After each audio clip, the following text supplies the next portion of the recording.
Hi.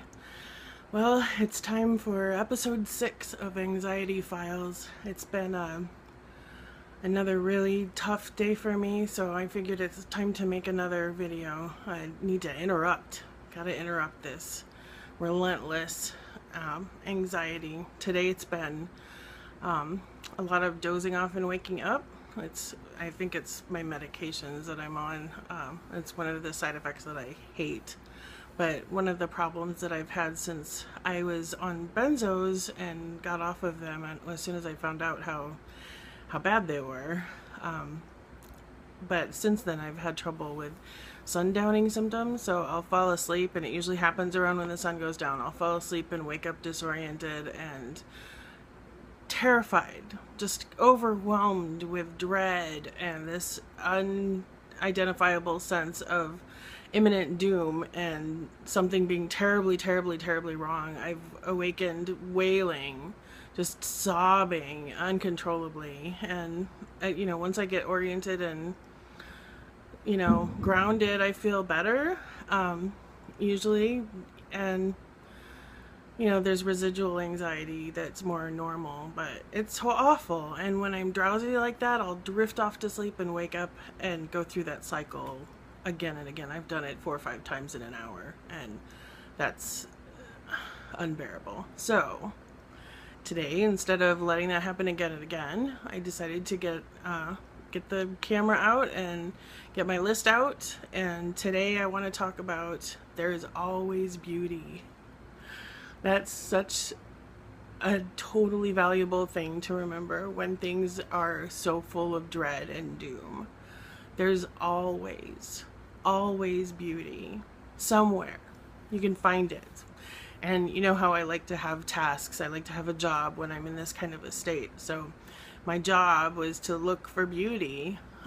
One time I had to go to the hospital. It was the last thing I wanted to do. I had put it off as much as I could, and I had to go. I had a fever that was super high and bad things were happening. So I remember when they were carrying me out on the gurney, I thought, well, okay, I can do 2 things here to kind of, instead of being overwhelmed by how terrible this situation is, I can look for the beauty wherever I can find it, something beautiful, and I can see what I can do to make other people smile and make their day better, because for them it's just another day at work. And it feels like the end of the world for me, but maybe I can step into their world where it's just another day at work and try to make it a better day for them and distract myself from the awfulness that way.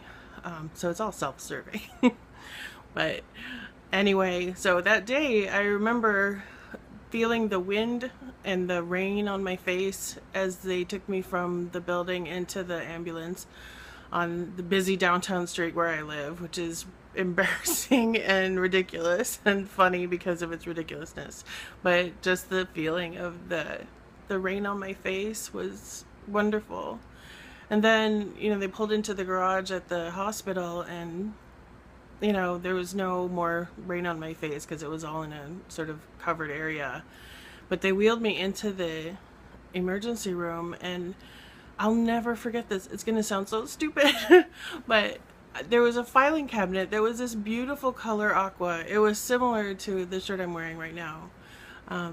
It was this just gorgeous aqua blue.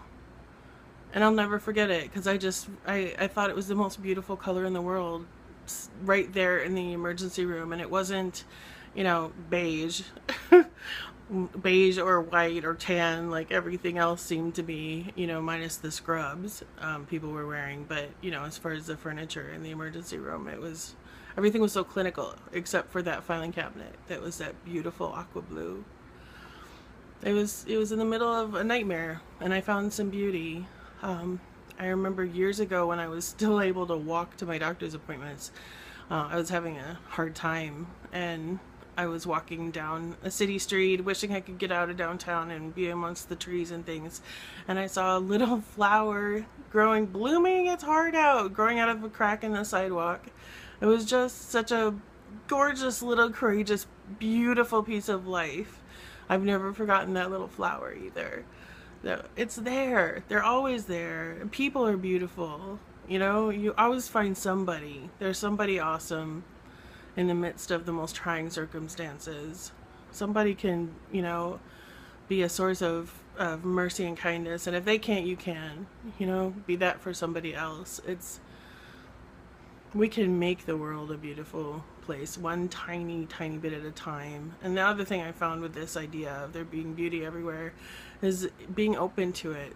Because I spent a lot of my life being kind of cynical and, you know, not too cool for school, but I just wasn't, I didn't have time or space for things that I thought were cheesy or corny or whatever. So now I try not to look at it that way at all. You know, I'm trying to face the world in a genuine, open way and sincerely. And, you know, I can appreciate things now that I couldn't before because of that. And I love it. I'll take it. Take all the beauty you can get out of the world around you, because this life is fantastic. Even when we're in so much pain, even when we're struggling and tormented with anxiety, there's beauty.